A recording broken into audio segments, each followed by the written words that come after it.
Jadi pada pagi hari ini kita akan mempelajari tentang teori asam dan basa.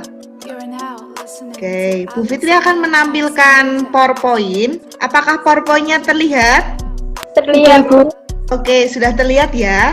Jadi PowerPoint ini bisa kalian lihat nanti di portal belajar di materi pembelajaran.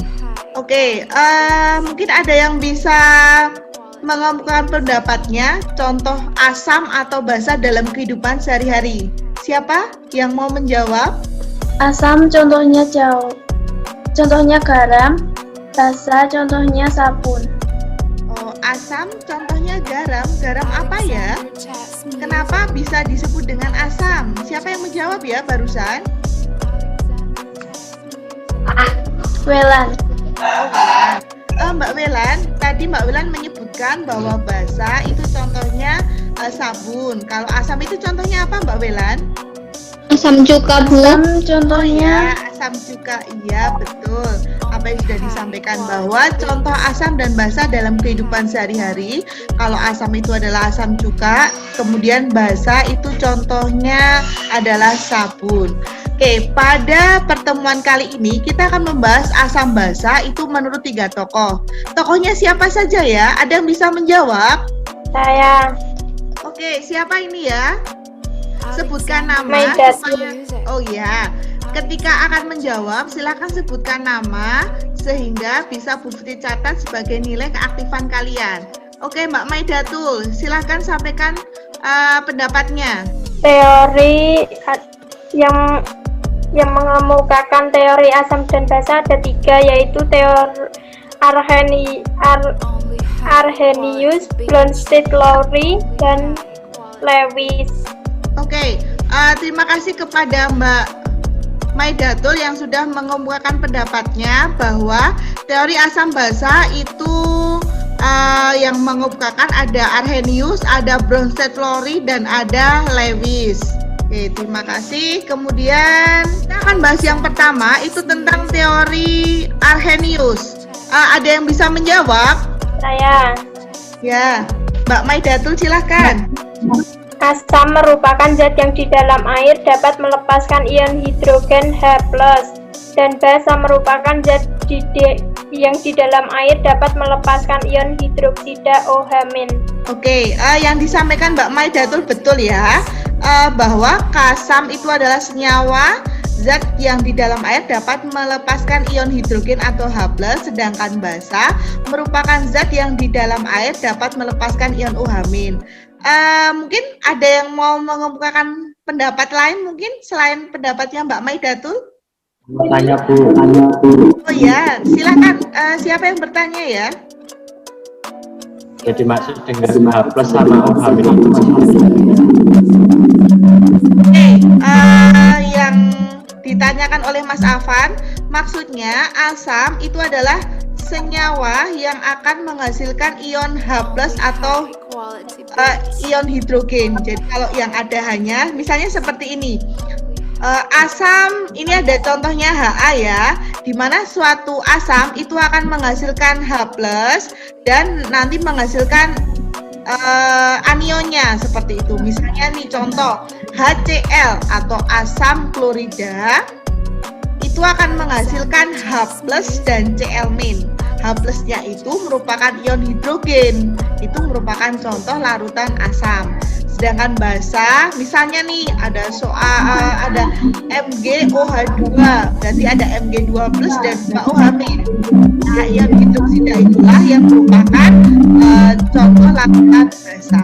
Selanjutnya kita akan membahas tentang teori Bronsted-Lowry, bahwa siapa yang mau mengemukakan pendapatnya tentang teori asam basa Bronsted-Lowry? Teori asam basa menurut Bronsted-Lowry adalah senyawa yang akan mendonorkan proton, sedangkan basa adalah senyawa yang dapat menerima proton. Oke, jadi menurut Bronsted-Lowry, katanya Mbak Welan, itu adalah asam itu yang akan mendonorkan proton, sedangkan basa adalah senyawa yang dapat menerima proton. Jadi intinya seperti ini. Ketika suatu asam memberikan proton H+, maka sisa asam tersebut berkemampuan untuk bertindak sebagai basa. Jadi sisa asamnya itu dinyatakan sebagai basa konjugasi. Jadi pasangannya asam itu apa? Asam konjugasi. Ya, betul. Jadi pasangannya basa itu adalah asam konjugasi. Oke. Kalau HCO3 itu asam, pasangannya basa konjugasi. Terus kalau H2O basa itu pasangannya asam konjugasi H3O+. Alasannya apa, Mbak Nadia? Itu kan HCO3- itu basa. Karena kan mendonorkan ke basa konjugasi. Jadinya min. Kalau min itu berkurang itu berarti asam. Terus menjadi H2CO3. Itu kan pertama hanya satu, terus menjadi H2. Berarti itu menerima proton. Oke, jadi yang H awalnya hanya satu karena sekarang jadinya 2, berarti bertambah, maka H itu menerima. Kalau menerima atau menerima proton itu disebut dengan larutan Basa. Oke, sekarang selanjutnya kita akan membahas tentang asam basa menurut teori Lewis. Ada yang bisa menjawab atau mengemukakan pendapatnya? Teori asam basa menurut Lewis. Menurut teori Lewis, asam adalah suatu zat yang bertindak sebagai penerima pasangan elektron, dan basa adalah suatu zat yang bertindak sebagai pemberi pasangan elektron. Oke, yang disampaikan itu betul ya, bahwa asam adalah suatu zat yang bertindak sebagai penerima pasangan elektron, sedangkan basa itu bertindak sebagai pemberi pasangan elektron. Ya, jadi ini kebalikannya. Kalau tadi yang donor proton itu siapa? Yang mendonorkan proton larutan apa? Asam. Sedangkan ini kalau yang mendonorkan pasangan elektron bebas itu adalah basa. Jadi kebalikannya ya. Nah, bisa kalian lihat di tampilan PowerPoint yang sudah Bu Fitri paparkan bahwa seperti ini. N atau nitrogen itu mempunyai pasangan elektron bebas sebanyak 2. Dan ini adalah hidrogen. Hidrogen nomor atomnya 1. Berarti hanya memiliki 1 elektron. Tapi karena ini tandanya plus, artinya apa? Kalau tandanya plus, Melepaskan. Oke, betul. Plus itu adalah tandanya melepaskan. Cuma punya 1 kok dilepaskan, berarti hidrogen tidak punya pasangan elektron bebas. Makanya H di sini menerima pasangan elektron bebas.